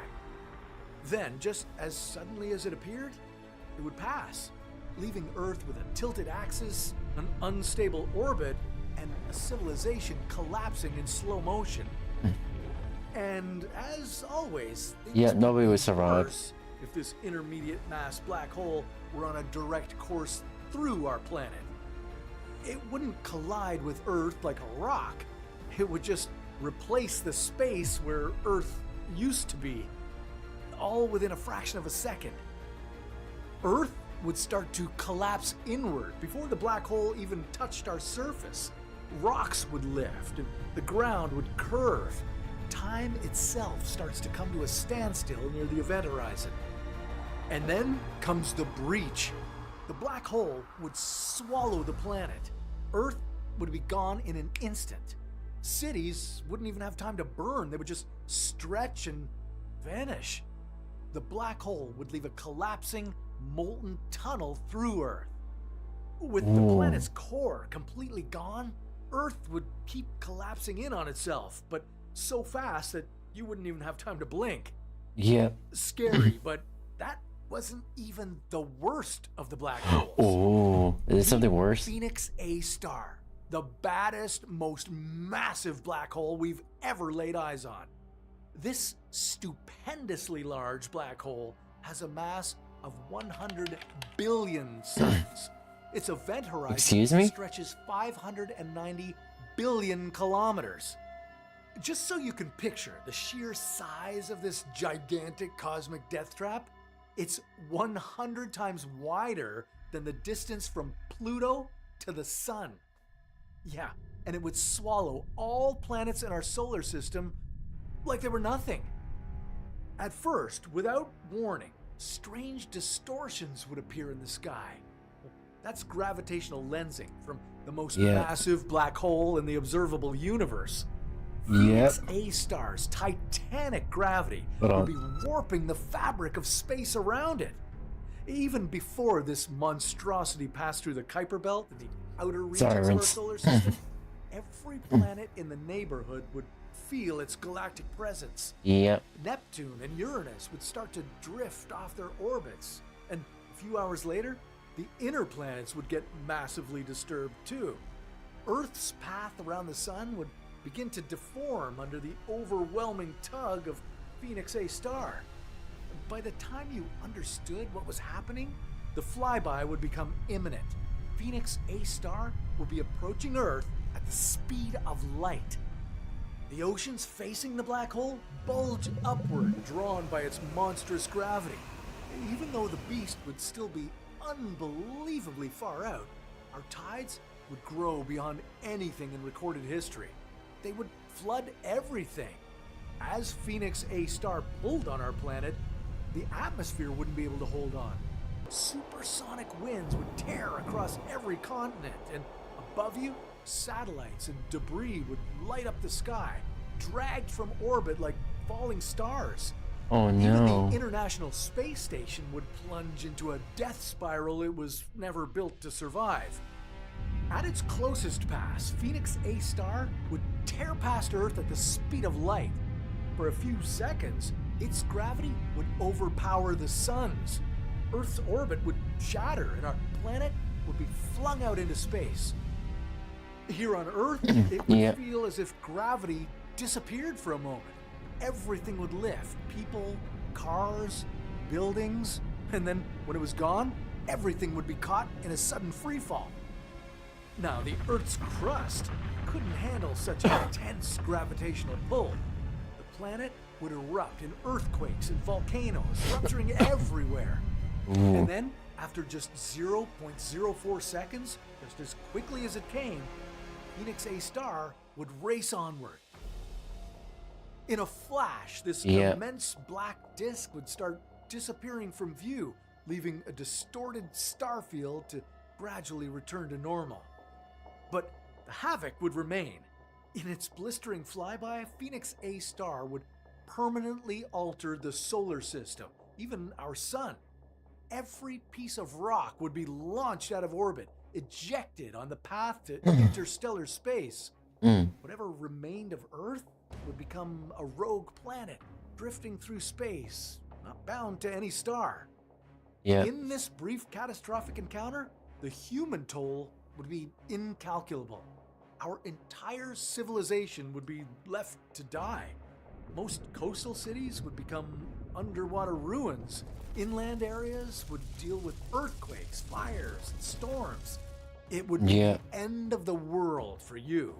Ooh. Even if, by some miracle, pockets of humanity survived the 40 milliseconds of chaos, face an all chatters are there.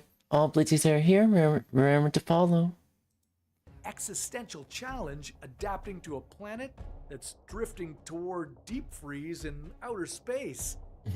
So, yeah, black holes suck. Yeah. They destroy everything they touch, and falling into a black hole, even for a nanosecond, would be lethal for you. But that's a story for another What If. Ooh. Now, don't forget to click. It's not just a theory, it's a space theory.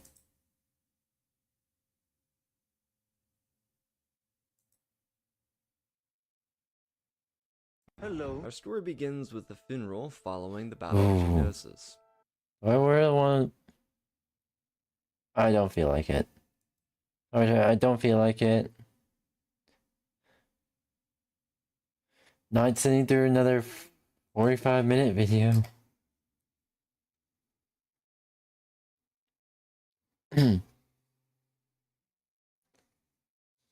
Alright. Come on. Load up. I know what we can get on our feed. Recommendations.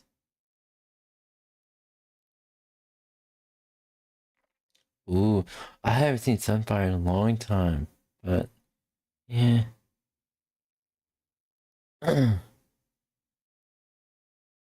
DoorDash. Alright. Yeah, DoorDash really just brought back slavery.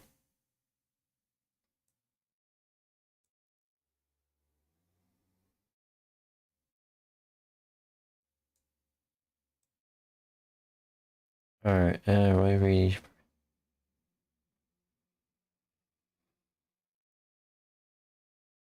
Yeah. Alright, let's just win. Okay, come on. Load up.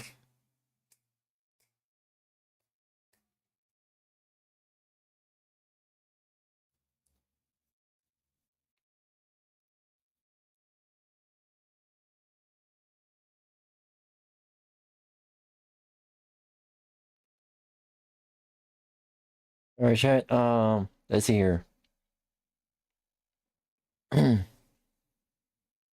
So I did my injection today.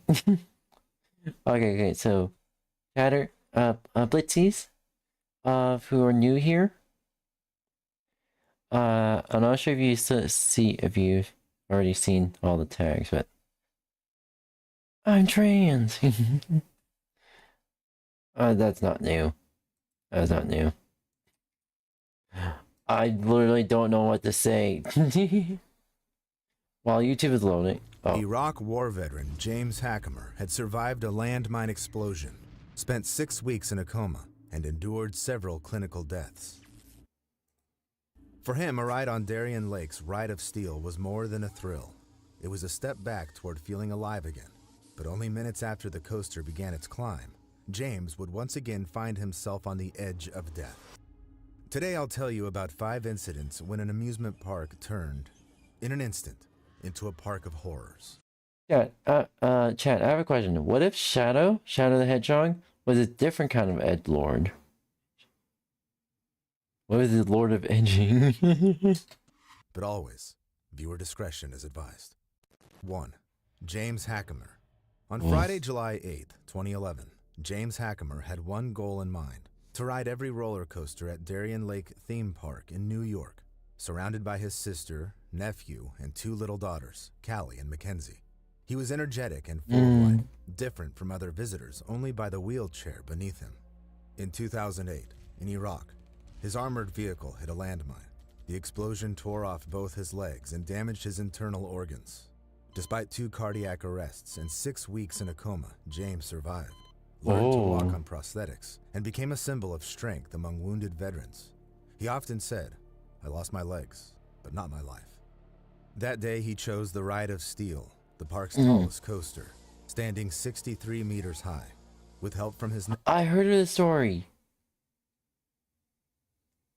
Honestly, the literal federal law for this is you cannot let any double amputees ride any roller coasters, and they got hit with a heavy fine. Nephew and park staff, James transferred from his wheelchair into the front car. The operator pulled down the metal lap bar until it clicked in place.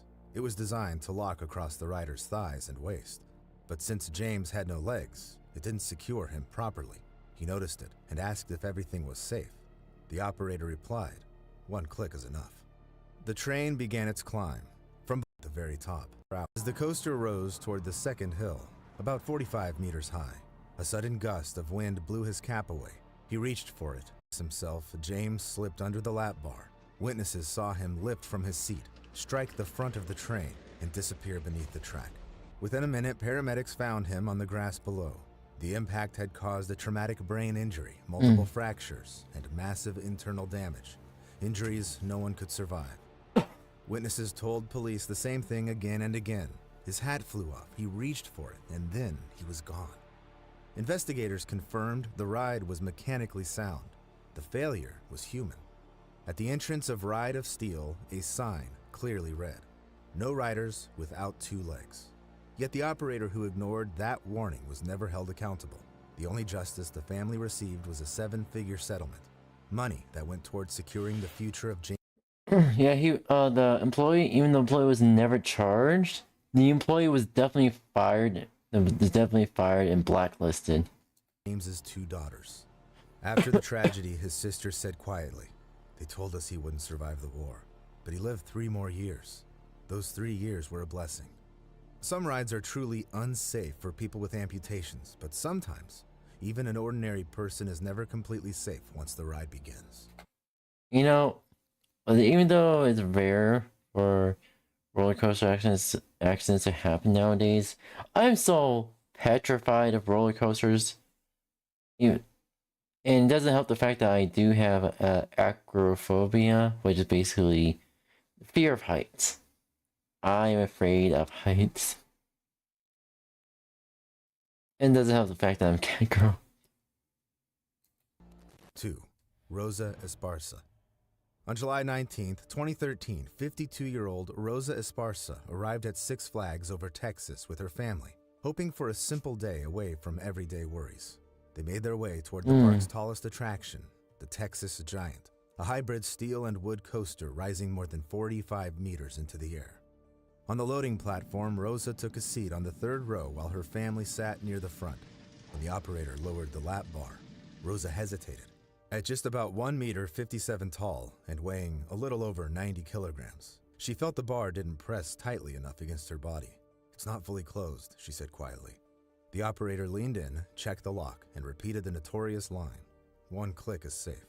In 2013, the Texas Giant had no seatbelts, only the single lap bar. Rosa had no choice but to trust him.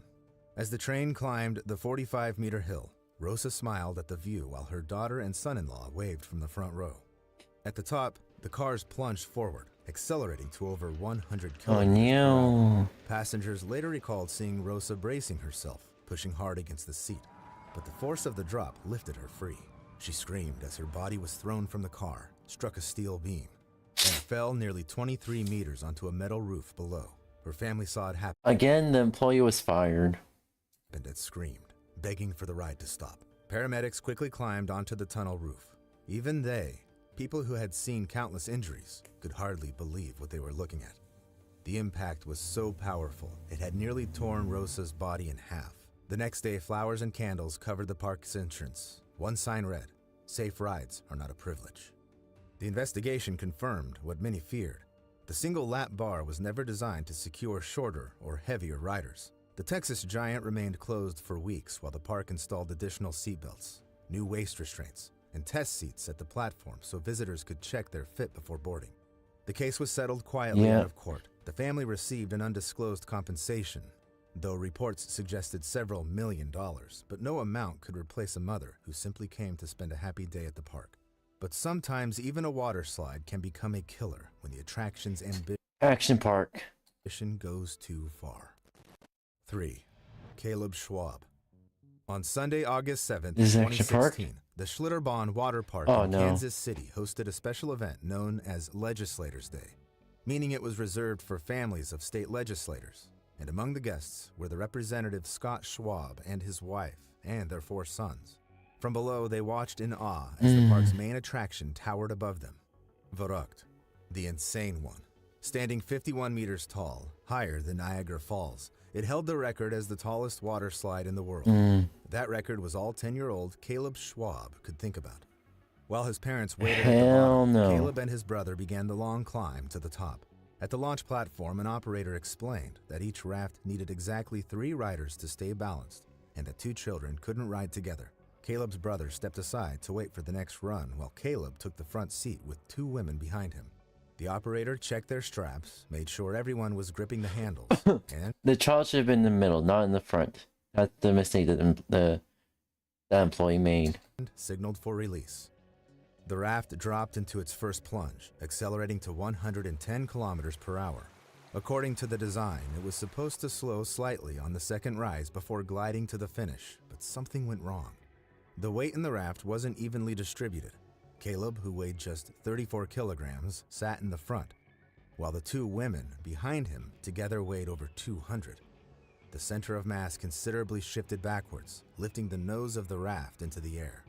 Now, a safety net covered the entire length of the chute, supported by metal hoops meant to catch loose objects, but not people. As the raft hit the crest of the second hill, it went airborne and slammed into one of the hoops. The metal bar caught Caleb's head, cutting through his neck and instantly decapitating him. When the raft came crashing back into the water, the 2 women were alive, but covered in blood. One had a broken jaw. The other suffered multiple facial fractures. Around the pool, panic erupted. People screamed. Caleb's parents ran toward the slide, and his brother stood frozen, whispering, "He just flew off." The park shut down that same day. Investigators soon discovered that at least 13 riders had been injured on 𝙂𝙗 before the accident. But management had ignored every warning.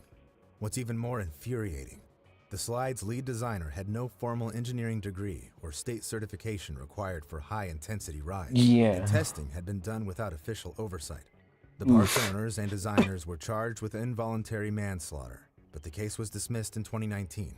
The Schwab family received more than $20 million in settlements, one of the largest ever awarded for an amusement park ride death. 𝙂𝙗 was dismantled in 2018, and 3 years later, the park itself was leveled. Caleb Schwab's story remains a painful reminder of what happens when thrill and profit are valued more than safety.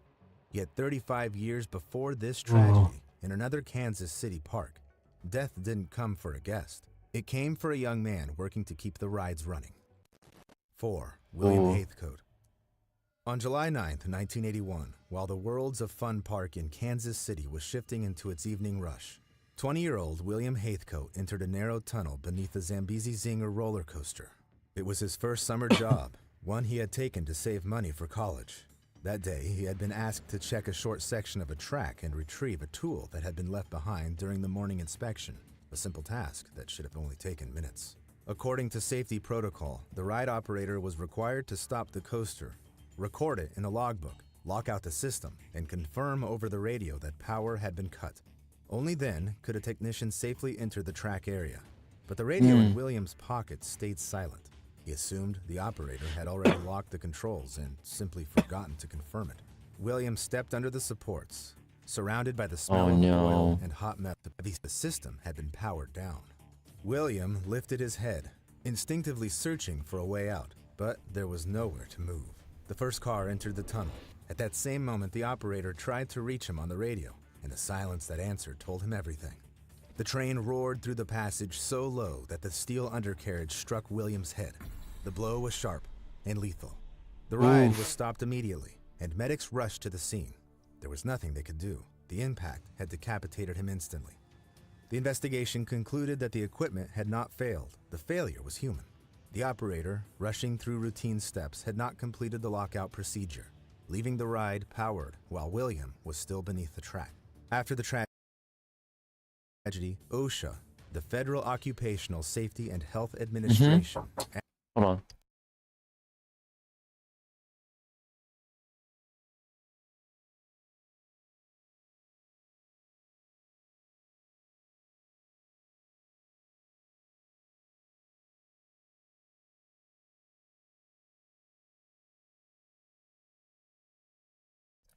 Sorry about that.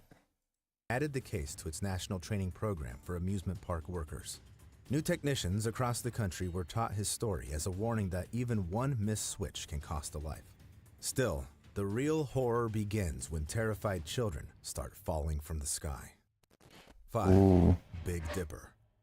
On May 30th, 1972, a group of school children from South London arrived at Battersea Park Fun Fair to celebrate the start of the summer break. Their goal was the park's most famous ride, the wooden roller coaster known as the Big Dipper. It stood 15 meters tall with 3 climbs and sharp turns that thrilled its riders. 2 years earlier, in 1970, a fire had nearly destroyed the Big Dipper. It was quietly rebuilt using second-hand parts imported from the United States. Safety inspections were rushed, and at the time, regulations were much more loose. People eagerly believed in the power of engineering. Among those in line were 15-year-old Allison Comerford, 14-year-old Aaron Talker, and 8-year-old Shirley Nash in a... Chat, I'm gonna quickly go grab some rice real quick. I'll be right back. Just enjoy the video for the minute, okay? Bethany? Bright red dress. They had pulled their pocket money for tickets, excited for their first ride of the summer break. When their turn came, the children climbed into a 3-car train. The operator pulled the lever, and the train began its slow ascent, carrying 31 young passengers toward the top. At about 9 meters up, just short of the peak, a sharp crack split the air. The chain that pulled the train to the top had snapped. For a brief moment, the cars hung motionless, then began rolling backward. The anti-rollback system that was supposed to stop the train, but at that specific time, failed completely. The operator grabbed the manual brake, but the handle jammed. The train picked up speed, racing downhill in reverse at nearly 60 kilometers per hour. At the base of the track, where the rails curved back toward the loading area, the cars slammed into the bend. The impact crushed the front cars, throwing the rear ones off the track. Allison and several children in the front car were thrown forward, falling nearly 3 meters to the ground. Their injuries were fatal. Aaron felt pain surge through his body but could barely move, trapped beneath the broken beams. Parents, workers, and bystanders ran toward the wreck, pulling away splintered wood and twisted metal with their bare hands. Witnesses later said it looked like the aftermath of an explosion. Children lay among the wreckage, some crying, others silent in shock. Rescuers pulled Shirley Nash from one of the rear cars, almost unharmed. They led her onto the narrow platform that ran beside the track. For a brief moment, it seemed she had survived the disaster. Then, in a gruesome twist of fate, a rotten plank snapped beneath her. Shirley fell 3 meters onto the shattered remains of the coaster. She became the 5th child to die on that day. 13 others suffered broken bones, head injuries, and deep cuts. The next morning, headlines called it the disaster that should have never happened. Investigators documented 51 serious defects that had been ignored for years. Park officials were charged with negligence, but later acquitted. Of all the families who filed lawsuits, only one ever won. In 1975, survivor Aaron Talker brought his case to high court and was awarded £5,500 in compensation, about £58,000 in today's money. After the tragedy, Battersea Fun Fair fell into decline and closed for good a few years later. But what about today? Parks still run on worn-out machines and careless hands, waiting for the next fatal mistake. We don't know. We can only hope you're never there to find out. And now, which of these stories struck you the most? Tell us in the comments and not like we can be there. Everything's too expensive. Everything's way too expensive.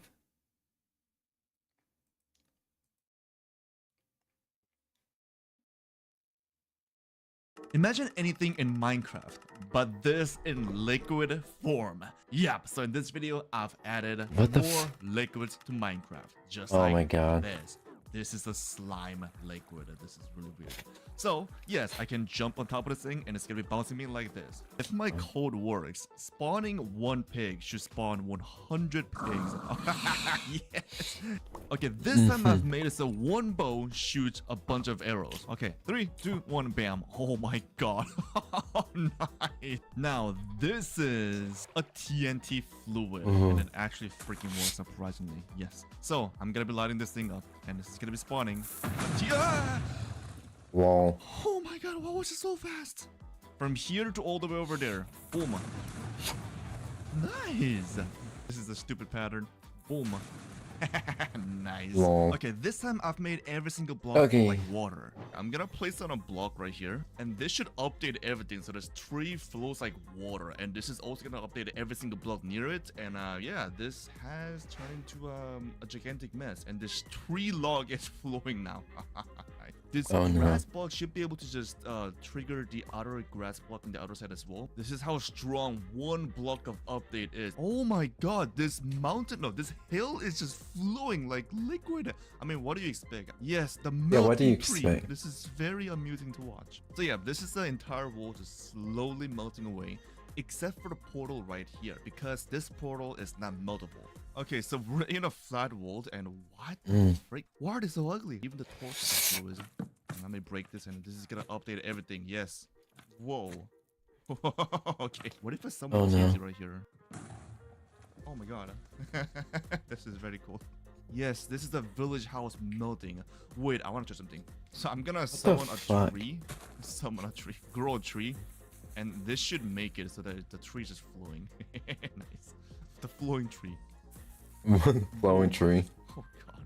I think these are unable to grow further because these are on liquid form. So they're like, oh, I'm liquid. I cannot grow any taller because I'm really liquidy. This iron golem is suffering. Yes.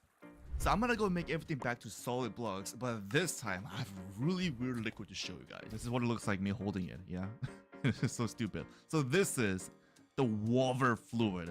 Water, because it's water and lava combined together. Oh, so creepy and really weird. Okay, survival mode, boom, and then let's get in this thing. Oh, ow, ow, ow, ow. Oh my god. Oh. What if I go? I'm gonna try to go in between these things without getting damaged. I have to align myself, and then I'm gonna go.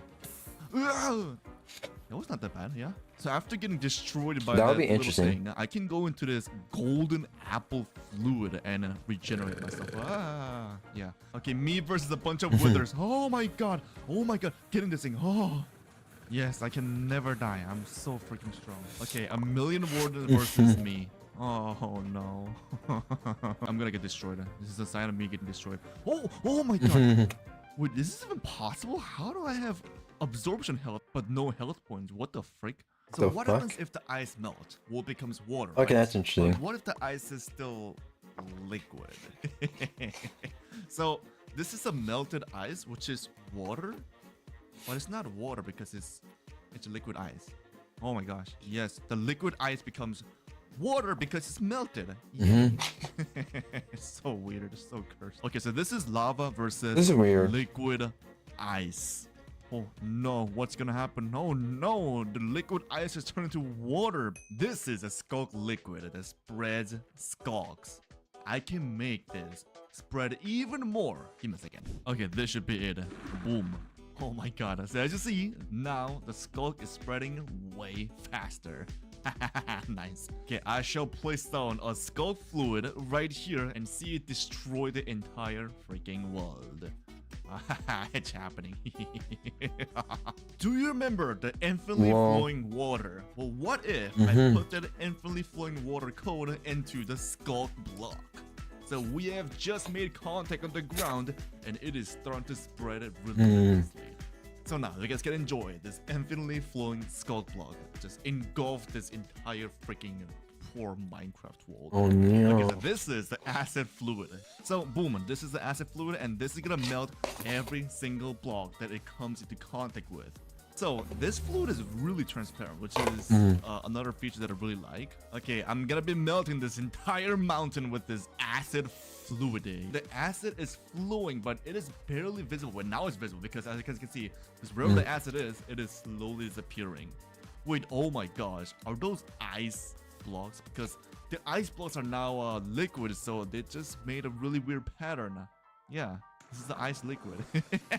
This is so weird. This is so stupid. And yes, it did in fact make a huge hole going all the way down to the bedrock level. Okay, so this is a sand vault, and this is the quicksand. It looks really similar, but whenever you go inside of this thing, you're gonna be sinking down like a little freaking rock. Yeah. And whenever I go in this thing, you're pretty much stuck forever because this is me trying to get out of this thing, and yeah, I cannot get out because I'm fat. I don't even think the zombies avoid this thing. So, Tusk Pro. Oh, will you get in? Oh, yes, it sucks. It freaking sucks. It sucks. So now it is in the freaking quicksand. So can I get out because it's ugly. Okay, so I've made it so that the quicksand spread to other blocks. So this is okay. That is actually gonna make the entire world into quicksand. Oh my god, this is really satisfying. Yes. Oh, okay, boom. Yes. All of these villagers are gonna be going into the swamp. Yeah. Suckers. This is so sad. So do you think I can outrun this thing? Maybe. We'll see. Okay. So boom. Oh my god. Okay, let's go. Let's go. Oh my god. Barely. Oh, get out of here. Oh my. Okay. I've done it again, and I am barely fast enough to the point where I can maybe kind of outrun the quicksand thing. Oh, maybe. Oh my gosh. Oh. So this is gonna be the quicksandification versus the acid. Who will win? The acid or the swamp? What the frick is this? What is this? Okay, so this is the infinitely flowing acid versus the infinite quicksandification. Who will win? It is going over the quicksand. The quicksand is getting overpowered by the acid. Have you ever wanted to see a glowstone liquid? This is gonna be extremely fast. 3, 2, 1, bam! Oh, that's cool. Okay, 3, 2, 1, boom. Oh my god, yes! Okay, that looks cool. And the glowstone is finding its way down to the ocean, I think. Yes, and as you see, the glowstone has been stopped by the water because the flowing ice block has melted and became water.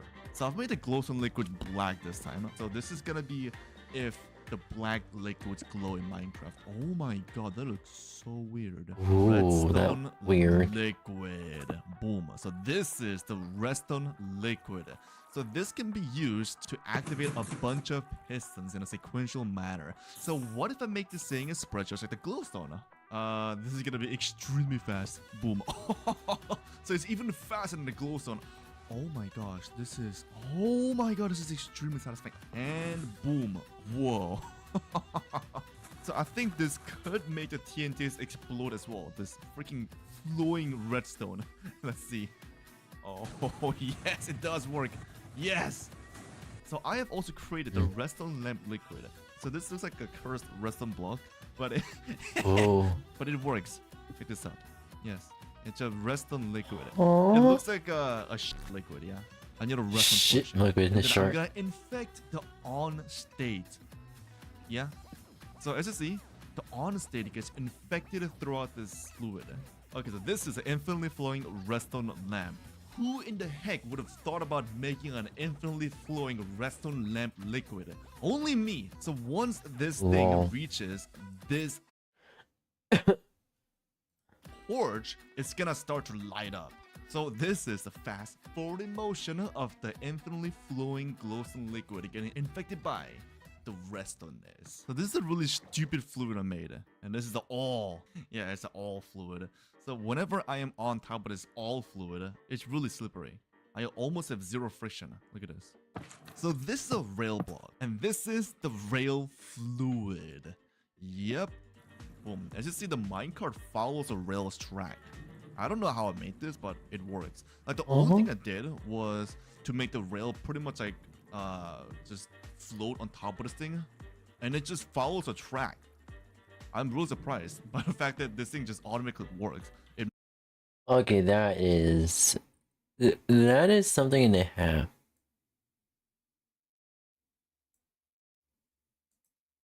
Anywho, chat. Pretty much.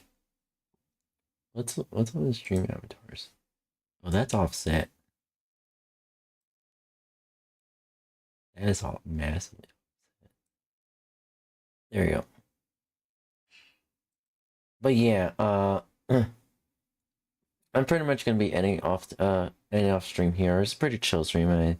I enjoyed chatting with y'all. That being said, I think what I'm gonna do is I'm just gonna try to relax for the rest of the night. And tomorrow I'm gonna have to like reinstall Windows because I pretty much can't really access the PC settings after like I replaced and upgraded my RAM stick, so that's good on it's good that it did that, but also now for some reason I don't know what's going on, but I just can't access my Windows settings at all. And here, I just want to say thank you everyone for joining today's stream. My name is Brainy Blitz. I'm a variety streamer. I stream lots of video game chat to me as well as I draw art. I do coding, and hopefully sooner or later I'll be doing 3D modeling for everyone here. That being said, I gotta get going now, Blitzies. Bye bye, matinee.